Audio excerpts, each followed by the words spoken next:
Assalamualaikum warahmatullahi wabarakatuh. Bertemu kembali pada mata kuliah pengantar pengembangan aplikasi permainan. Oke, saat ini kita ada pertemuan pertama untuk prototype 1 ya. Oke, jadi harapan saya teman-teman sekarang sudah semuanya install Unity versi 2018.4. Poin 31 ataupun poin 32 nggak masalah ya. Yang penting adalah menggunakan Unity versi 2018.4. Oke. Nah, langsung aja kita buat project baru. Jadi langsung di sini apabila teman-teman sudah menginstal lebih dari satu versi Unity, sebaiknya pencet yang drop down ya, langsung klik yang 2018.4. Tapi kalau langsung klik new, apabila teman-teman memiliki versi lebih dari satu, maka dia akan menggunakan Unity versi terakhir yang kita gunakan atau bahkan menggunakan Unity versi terbaru ya. Jadi hati-hati di situ. Pastikan di drop down dulu, kemudian klik 2018.4.31 F1 di sini. Oke, di sini kita akan membuat istilahnya project baru ya. Jadi kita langsung aja buat project 3D, template-nya menggunakan yang 3D. Nah, location-nya buat usahakan di satu folder ya. Di sini buat folder dengan nama prototype atau mungkin mata kuliah PPAP boleh. Kemudian satu folder baru lagi dengan nama prototype 1. Kemudian buat project name-nya adalah prototype 1. Gitu ya. Bebas sih, nggak harus ikutin yang di sini, tapi nggak masalah. Boleh juga di sini tulis prototype 1. Langsung aja di sini, tapi karena saya udah ada, jadi mungkin saya rubah foldernya. Saya buat folder baru aja. Di sini kuliah PPAP. Select folder, kemudian kita mulai prototype 1. Create. Oke, Unity tergantung dari kecepatan komputer atau laptop kita masing-masing ya. Dalam pembuatan project pertama ini atau baru kita buka projectnya, dia akan makan waktu yang cukup panjang. Jadi kalau misalnya diminta akses, langsung aja klik allow akses di sini. Kemudian ditunggu aja sampai projectnya terbuka.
Oke, ini di sini project kita sudah jadi, udah kebuat ya. Jadi di sini memang terakhir kali saya download adalah versi 31 dan ada update 32. Cuma nggak masalah, biar kita nggak download lagi dari awal, lumayan gede, kita skip aja versi ini. Nah kemudian di sini biar kita sama-sama layoutnya, saya default dulu. Oke, nah hal pertama yang harus diperhatikan adalah kita perlu untuk ngedownload template dari prototype pertama ya. Jadi templatenya sudah saya sertakan di LMS, silakan akses LMS nanti di bagian project satu prototype, langsung aja diklik itu. Oke, kemudian ekstrak dia di tempat yang kalian inginkan.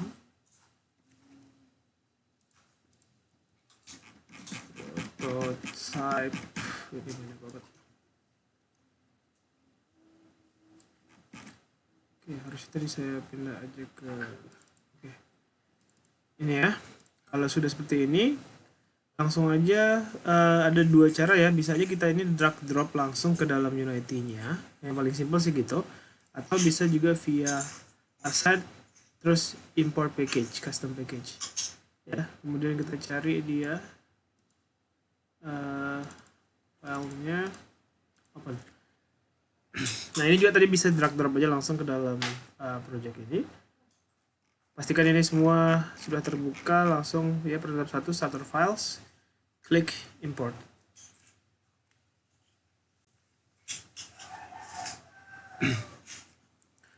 Oke, kasih waktu lagi untuk diproses. Nah, kemudian di sini ada dua folder ya, ada scene dan course library.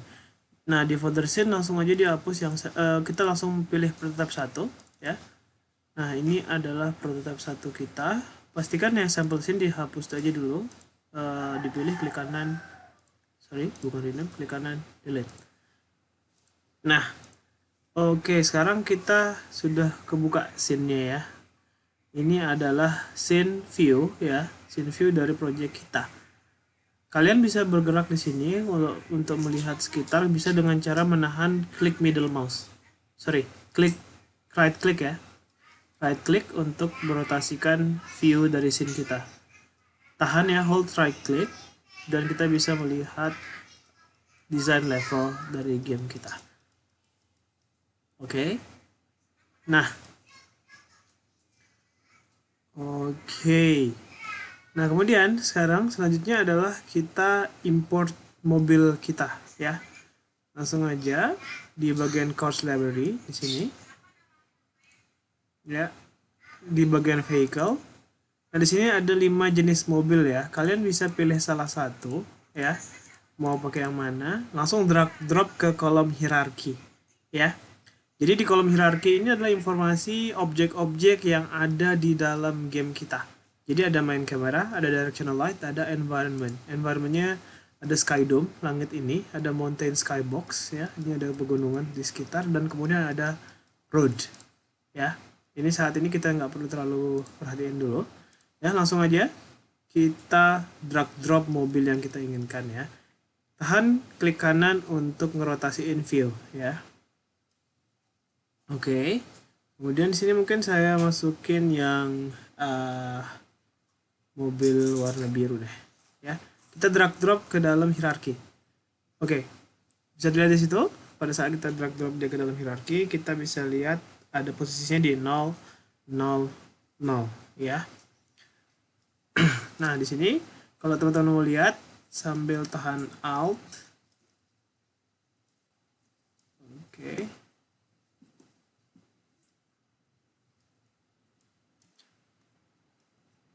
Oke, sambil tahan klik kanan, kemudian tekan WASD. Kita sekarang bisa seperti control game FPS ya, untuk melihat mobilnya dari segala arah. Ya, jadi hati-hati di sini, biasain aja untuk bergerak dalam area 3D. Jadi, untuk bergerak dengan bebas, kita bisa sambil tahan klik kanan dan kemudian pencet WASD. Pastikan di kursor kalian dilihat di situ ada gambar kayak icon mata dan kemudian kayak ada lambang Tetris ya, itu kayak keyboard sebenarnya, WASD. Jadi kita bisa bergerak secara W untuk ke depan, S ke belakang, A ke kiri, dan D ke kanan. Ini untuk memudahkan kita dalam bergerak di dalam scene view kita untuk game yang akan kita buat nanti. Oke. Ya.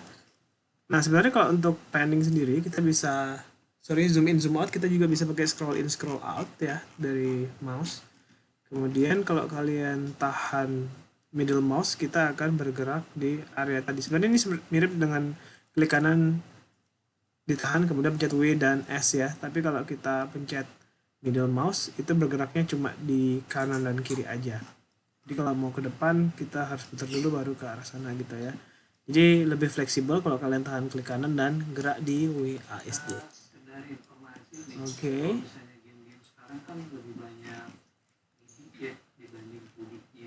Oke, nah kemudian sekarang kita akan menambahkan obstacle ya. Nah, cari di folder obstacle, kemudian di situ ada berbagai macam obstacle.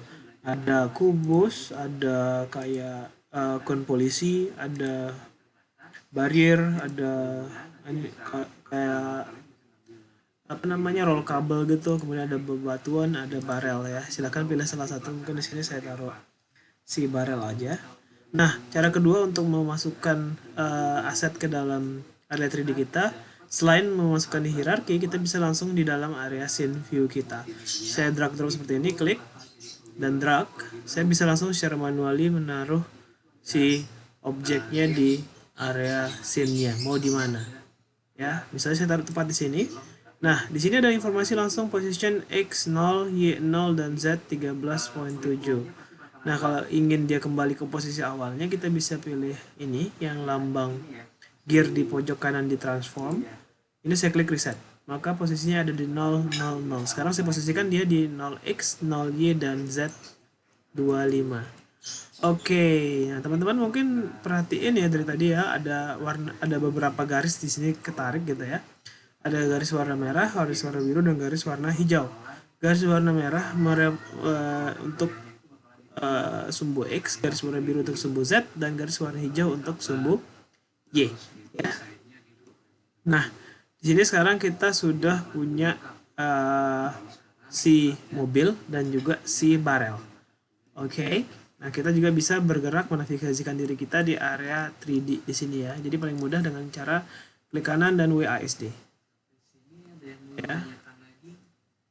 Oke. Nah, sekarang posisi kamera kita ada di mana ya? Nah, teman-teman bisa lihat di situ ada icon kamera. Oke, pada saat saya pilih kamera, ya kita bisa pilih objek itu dengan cara klik kiri di ikonnya atau klik kiri di bagian hierarki. Ya, di bagian inspektor kita bisa lihat informasinya, ada posisi, ada rotasi, ada skalasi ya. Untuk detail kameranya nanti kita nggak perlu bahas sekarang. Nah, cuma yang perlu kalian perhatikan adalah pada saat kita klik kamera ada istilahnya kamera preview. Ya. Kamera preview di sini ada kelihatan. Kalau saya klik play, pada saat saya klik play, maka ada kita ke game view ya. Game view ini adalah apa yang akan kita lihat nanti pada saat gamenya kita delivery dan gamenya dimainkan nanti. Game view adalah yang akan dilihat oleh player nanti. Ya, perhatikan di sini pada saat saya klik play, area sekitarnya berubah warna. Di sini kebetulan saya setting warna biru, ya. Jadi bisa lebih terlihat kalau saya sedang play gamenya. Nah, untuk unplay gamenya klik lagi tombol play. Nah, kita akan kembali ke scene view. Nah, sekarang kita akan memposisikan si kamera ini tepat di belakang mobil. Ya, tadi ingat untuk mengembalikan posisi rotasi dan skalasi kembali ke semula, kita bisa pencet transform dari objeknya di bagian transform, klik logo gear, kemudian klik reset. Maka dia akan, kita bisa lihat posisinya sekarang dia ada di bawah mobil. Oke, nah terkadang kita inginnya kan muter di satu titik, yaitu si objek itu sendiri ya. Cara paling sederhana adalah dengan cara kita fokus ke objek tersebut ya. Misalnya saya ingin fokus ke barel ya, saya pilih barelnya, kemudian saya pencet F ya. Kalau saya pencet F di sini ya, sekarang saya lagi pencet F tapi di kursor saya ada di hierarki, nggak bisa. Tapi kalau sekarang saya pencet F pada saat kursor saya di area scene, maka saya akan langsung fokus ke barel tersebut ya. Dan kalau saya alt klik kiri, di sini saya akan sekarang rotasinya tepat di hanya pada objek barel tersebut gitu ya. Sekarang kalau saya klik kiri si mobil, saya pencet F, maka saya fokus ke mobil. Kalau saya alt klik kiri, saya akan berotasi hanya di bagian mobil saja. Sekarang saya ingin fokus ke kamera, jadi saya klik main kamera, F, saya akan fokus di kamera. Kalian bisa lihat di sini kamera seperti kayak ini ya, kayak layar lebar gitu ya, ada kayak tenda gitu ya, mungkin berfokus pada si kameranya. Nah, kita ingin geser si kamera ke arah belakang gitu ya. Jadi saya untuk bergerak di ke arah belakang ini, kalian bisa lihat yang ke arah belakang adalah sumbu Z, tapi bukan positif ya. Jadi berarti sumbu Z negatif. Jadi saya pilih kameranya tadi, saya tahan sumbu Z, kemudian saya drag ya. Jadi ini bisa ke depan, bisa ke belakang. Saya sambil tahan kontrol, dia akan sniping. Kalian bisa lihat di bagian transform, di situ nilainya pas 1 2 3 4 5 6 7 gitu ya, karena dia snap pada grid. Tapi kalau saya lepas kontrolnya, maka dia pergerakannya lebih fluid gitu, tapi terkadang nggak tepat gitu ya. Nah, jadi misalnya ini saya tepat di belakang, kemudian saya butuh naikin dia pas ke atas ya, untuk 2 kira-kira seperti itu mungkin ya, Seperti itu. Jadi kalau kalian misalnya mau butuh ada rotasi, kita bisa memberikan rotasi ya dengan cara oke. eh, kita pakai ini ya, rotate tool. Jadi secara default sebenarnya kita ada di move tool ya. Shortcutnya adalah key W E R T. Ya kalian lihat di situ gizmonya berubah ya, atau yang ditampilkan berubah karena ini move tool, yang dilihatin hanya garis sumbu X, Y, dan Z. Ya, tapi kalau di sini sama sebenarnya warnanya, mau sumbu X, sumbu Y, atau Z. Tapi di sini kalau kita mau rotasi ke arah depan, berarti kita rotasi ke sumbu X. Jadi langsung aja saya klik dan drag. Jadi kita rotasi ke arah bawah. Nah, saya balik ke move tool dengan shortcut W, maju ke depan, ke atas lagi. Nah, jadi kira-kira view-nya ini udah lebih baik. Dan kalau saya klik play, maka sekarang tampilannya bakal lebih enak. Gitu ya. Oke. Nah, cuma di sini kan kalau kita lihat view-nya terbatas banget ya. Saya pingin pada saat saya gerakin kamera secara real time juga saya lihat view tuh di game view-nya, bukan di kamera preview. Oke. Untuk merubah layout sebenarnya ada caranya. Kalian tinggal klik di bagian window, kemudian layouts. Nah, di sini ada berbagai macam layout. Cuma kita langsung aja. Nanti kalian boleh sih coba-coba mana yang kalian inginkan. Cuma di sini saya pilih aja yang tepat untuk pembuatan prototipe kita saat ini. Langsung aja pilih yang tall. Oke, kemudian kita full screen. Di sini sekarang scene view sendirian ya. Nah, kita tinggal klik game ya, game view, klik drag tabnya, dan kemudian posisikan dock dia di bagian bawah. Jadi sekarang kalau saya lihat ada batasan antara scene dan game, saya klik dan drag. Nah, sekarang kelihatan ini adalah scene view, ini adalah game view. Mungkin kita bisa geser bagian hierarki dan prototype sedikit ke kanan biar lebih enak untuk bagian view-nya. Oke, kemudian untuk bagian project kita ada 3 garis di situ, bisa diklik. Kemudian one column layout. Nah, kira-kira sekarang ini adalah scene view kita. Nah, jadi pada materi ini kita sudah mempelajari beberapa hal ya, jadi dari pembuatan layout. Kemudian tadi kita sudah mencoba membuat menambahkan aset ke dalam project ya via hierarki maupun via scene view. Kemudian kita juga sudah merubah posisi secara transform di bagian inspector ya. Kita juga sudah mencoba merubahnya via gizmo, yaitu tadi move tool, rotate tool, scale tool. Sebenarnya kalau kalian mau coba silahkan ya. Tapi intinya di sini kita sudah mencoba untuk translasi dan juga rotasi. Dan kemudian kita juga sudah membuat menghapus suatu file scene baru tadi juga ya. Jadi intinya adalah kita sudah belajar menavigasikan diri kita pada area Unity ya. Jadi silakan kalian biasakan diri kalian untuk bekerja di area 3D pada Unity. Yang minimal ini akan membantu kita dalam proses pembelajaran Unity kedepannya nanti. Oke, terima kasih. Kita akan lanjut pada materi berikutnya di video selanjutnya. Assalamualaikum warahmatullahi wabarakatuh.